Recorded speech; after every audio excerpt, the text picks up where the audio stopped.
welcome back to Ryukyu. Last time we messed around with Ming, we started the colonization of a lot of hordes, and basically we've been attacked by a lot of small annoying nations, and we'll most likely keep on pretty much the same kind of working today too. So for now we'll be dealing with rebels, and then we will be well, sitting by, seeing what happens, keeping a close eye on pretty much everything that happens. But as I said, we'll have to see how things go. We did get a fairly good guy, but even so I think we'll try to get a better diplomat. And it actually worked out pretty great. 559. We'll probably keep that guy for a while. If I play my cards right, I will keep attrition low or war exhaustion low, so it shouldn't really be an issue. We're also rebuilding some of our navies, or building them up, which is kind of scary because we're losing money now. So yeah, might have to cancel that altogether. But other than that, I just took the war on Vu. I will be taking these two, and basically everything and their mother joined in. So that's a little bit disheartening, but still should be just fine. Let them go, and we'll be taking Vu now. Vinagi are joined in, which is kind of annoying, but I'm still pretty sure that we'll getting a fair peace deal from them. We'll be crushing them, I think. The Vu Navy, how big is it? Pretty small. And apparently there are people sieging everywhere. So we'll have to deal with that, and then we'll see what we'll do. The peace deal I made with Ming in this war is basically a pretty neat one. They basically have given up now all of their cores on the lands I've taken, which basically means that it's just their allies, annoyances, so forth that's still in it, and I'm pretty sure that I can get a fairly alright peace deal with the Nagira as well. What I'm basically just doing in this war is going into the closest province, then forcing these guys to give up basically all their cores, hopefully because they will soon be mine. Other than that, I won't actually be taking or doing much. I could potentially have taken a bunch of money, but still didn't really feel like it. These provinces are coming along nicely. I'll simply have to wait for Kazakh to make their peace deal with Kiva, I think, if they ever make one. That's kind of what I'm frightened of here, but hopefully they will. And once they have, or as you can see here, once we actually get into the position where we'll fight Bohemia, we'll get 3, 6, 7 provinces from them, and that will be good because then we can start with Siberia as well. And I'm a little bit unsure here if when I fight Crimea, are they seriously a Khaganate as well? So I can potentially Khaganate. I have no idea if Crimea actually works. Yeah, it works as a regular nation, unfortunately. No, do they? I honestly don't know. There's a war with the neighbors, so we'll have to see. As you can see, we are more or less ready to get or wage war on the Bohemians. Basically what we will be trying to do here is take, I don't know if this actually counts as distance overseas. It might do, and if it does, then I will be, no it doesn't when I think about the stuff. But still, we'll be going for colonialism. The scary part is that still could potentially end up joining in, and that is something that I'd rather like to avoid. Also, we lost 8 point of stability, thanks to an event that allowed me to choose between either you lose a point of stability or you take 3 points of infamy. So we went for that one, stability over infamy. And what we'll be doing right now is declaring war on these guys. The only real issue here is their list of allies. Savoy could potentially come after me, but still I have a lot of men in this area, so I don't really see how they will or would land in Northern Africa. It's a little bit troublesome this, so I'll probably have these guys retreat to Alexandria, send a 20k man army down here, and basically we'll be preparing for a war against Castile after this one if they don't actually join in now. So with that, we'll be joining up our armies a little bit more strongly, I guess, to try and protect them from attacks. And I'm a little bit concerned here about who will actually end up joining in, because if the wrong people actually join in, this could be a very tough thing to win. But I'm pretty confident that we'll do it, and as of such, we'll be marching into the lands right away. So we'll see how this turns out and who actually joins in. Apparently no one wants to help the Bohemians here, so we won, more or less. That's basically all I have to say. We'll be sieging their provinces. Shouldn't actually be an issue with that either. So yeah, we'll have to see how this turns out. As you can see, we have won this war, and what we will be taking is 5 provinces. I could seize 2 of them, thanks to the fact that they were still not fully developed. So that's kind of great. And next time when we attack the Bohemians, we'll be taking these 4, I think. And after that, we might even end up taking these 3 here as well, if we get into a position where we can actually get Siberia first. So we'll also be taking some money because we are doing deficits, more or less. So there we go.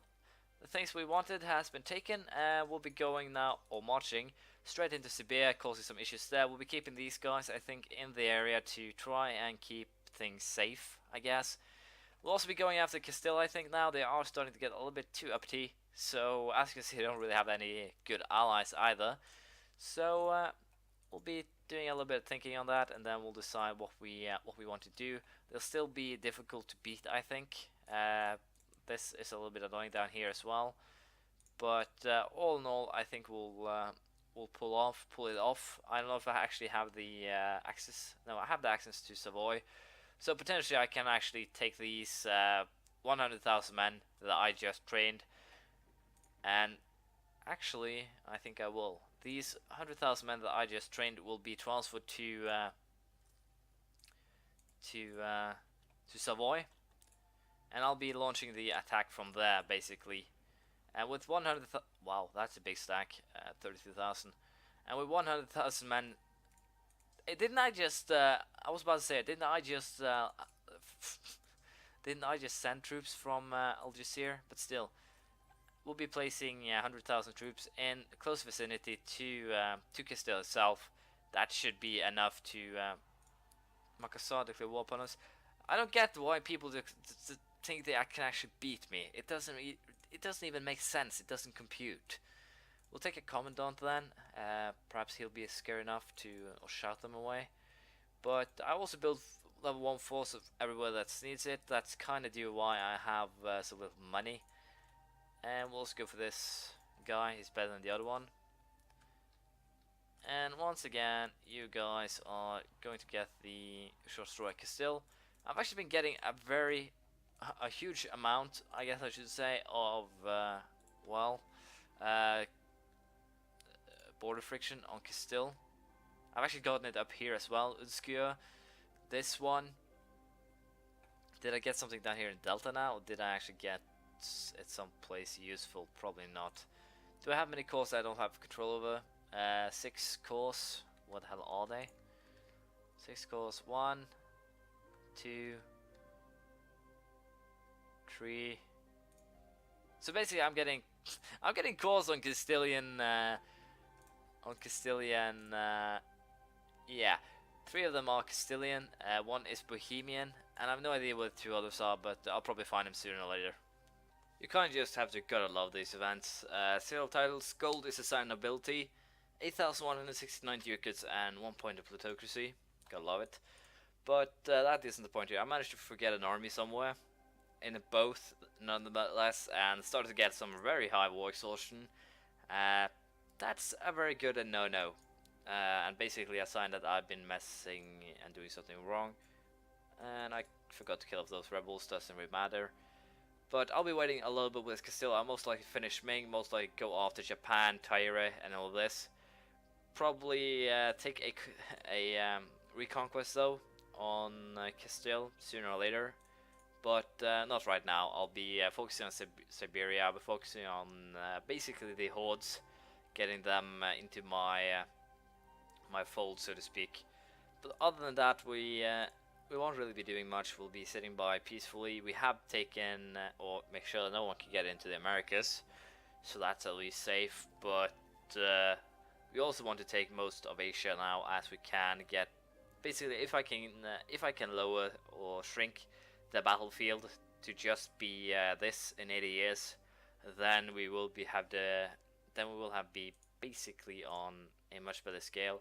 And also I have to make sure that I don't do the mistake that I just did, leaving an army in a boat, because the amount of shit that I will be getting from that is just a little bit too much. Also, I'm currently doing a little bit of teching overall, but once we get production, next level production, I think we'll change it to government again. Uh, yeah, we'll most likely do government, get it up to 41, take another idea, and then we will be doing this one up to white coat infantry, and then I'm pretty sure we'll be going for government 51. But with that said, we'll be going government now, focusing on it for a little while, getting it up to where we want it, 1709, 3 years. So all in all, what I will be doing now is most likely declaring war on Ming, the Reconquest War, that is, taking the 3 cores of mine. Then we will be going after Japan. So with that war declared, we'll start fighting. I actually forgot to get my troops into position. So we'll be sending these guys to the front lines, but I'm pretty sure taking 1 or 2 provinces will be enough here to make them give up, more or less. So with that in mind, we'll be sieging this one, and I'm actually pretty sure that if I just siege the capital as well, they will be handing over what I want. Another core on Castile, this one a good one. If I'm not completely mental, or I don't know how to put it, if my memory at least is half okay, I remember that to be in Africa, and that'll be a very good thing, because that means I am more or less set for wow, 61. What the hell? I need 61 war score to actually get this deal. Well, no time to lose then. We'll be sieging some more. We'll be trying to make peace faster, because I have very high war exhaustion to begin with, and during this war it will simply get even higher. So finishing this quickly is probably in my best interests. So I'll do that and I'll get back to you. As you can see, we are more or less done already. The Ming would accept this offer, and I just wanted my cause, so that's fine. Other than that, we do have these annoying rebels that needs to be dealt with, so I'll just keep on, or get to that straight away. Get rid of these guys takes priority. As you see there, we reached the production tech 27, gives me stock exchange as well as a tech, or a percentage better production tech. So yeah, as I said, we'll most likely be going after Japan now. And I don't get why or how they actually thought that this bouncing would quit like this, because as you can see, we're just killing about, yeah, there they actually disappeared. But still, I'll be dealing with rebels. We'll be planning, I'm pretty sure, a attack on Japan, trying to get ourselves set up over there, and then we'll most likely go after Castile pretty soon. This is a little bit spooky. We're actually getting very, very close to the infamy limit, thanks to competence diplomacy. 1.5 will take less than a year. So, supposedly, it is a little bit tempting to go after one of these guys, simply to, well, make sure that we have an infamy to burn. But it will be how can I put it, expensive. Just neither way how you put it. We'll take this one though. Stability cost, innovative, a little bit bad, but minus info 0.22. It'll still be a little bit helpful, just a little bit, but still. So yeah, I think I'll actually go ahead and simply annex Mutapao or someone, simply because of the fact that taking Japan will take a while, simply because it's a lot of land, a lot of people, and also because I haven't actually gotten all the troops I want over there yet. I'm actually importing, I guess I should say, 60,000 troops from unknown. Yeah, so because of the fact that I now abolish slavery, I'll get that one for a while, and then we'll get something new down the line. Let my people go. So yeah, Mutapao, Songhai, there we go, that will over, and with that we'll now have infamy to burn, luckily. But yeah, we'll be sending, if it moves, tax it, let my people go. Let my people go, let my people go. So yeah, I'll be getting ready for war against Japan, and I'll get back to you. As you can see, we have declared war on Japan, and with that we should be able to cause them some losses, some destruction. They do have a lot of troops still, though, so it'll be interesting to see how this actually works out. I know they are kind of broken still, so yeah, I don't want to do that. I want to march into that, but it's still a bit too bad that Ming actually became war leader here. Yeah, we'll simply have to deal with that. Vinagyar, Shan. So basically, we have rolling alliances now. Government Tech 38 has been reached. Coda? Where the hell is Coda? Oh, up there. Well, as you can see, we're also taking Siberia and Kazakh, basically colonizing them. But yeah, we'll have to see how this turns out. The 60,000 men that I fetched will be deployed basically here. And if I can, I'll take some of the provinces in this area here from basically these guys to get myself going. Siege. Tyra has been stolen something, it seems. Where the hell did they siege something? Where? Up here. Oh, that's basically to be expected, but still, it's a little bit annoying. Let's siege here, and boom, we have our little base here, Izumo, and we'll keep on going. The only thing that will be a little bit annoying now is the lack of production that will be popping up constantly now for 10-20 minutes, and well, hopefully you can avoid the biggest part of it, but still, hopefully now we'll win this battle, because if we don't, we'll be in a little bit of a troublesome situation, but I'm pretty sure that we will. Can't really see why we would not. So with that done, we now can, let's see here, they actually lost about 30,000, we lost 7. So with that, we should be in a position now to start causing some serious damage to them, and then we will be basically making peace for 1, 2, 3 provinces or something, something along those lines, hopefully. But it still depends to be seen how much we can actually gain from this. I'm a little bit unsure if no, apparently I can't actually take anything from them, so do I actually have to make peace with the Shogun then? What the hell, do I have to siege Kyoto or something? Well, probably, still doesn't really matter. Or do I actually have to ask from Ming? Nope. I am confused. I need an adult. But no, we'll be dealing with Ming now and Japan, and then if I find out how the hell this or how this works, I'll get back to you. Unfortunately, it doesn't seem like I actually have a good way to solve the Japan situation. I have sieged basically this. Still, nothing to gain apparently, so I'm a little bit unsure if I actually have to try and declare war on the Shogun or something. Might be that, but apparently it doesn't seem like they have one. I have no idea, but still, we'll have to try and figure something out, because right now I have no idea what's actually happening here, because I can't actually get any deal out of this. So I'll end it here, and then I'll do a little bit of check. It's been a long time since I actually did it. Last time actually fighting the daimyos. So I'll see what I can figure out, and we'll try to solve this next time. Thank you for watching. Please leave a comment, praise, criticism, anything you feel like, and I'll see you around, as I said, next time. Bye.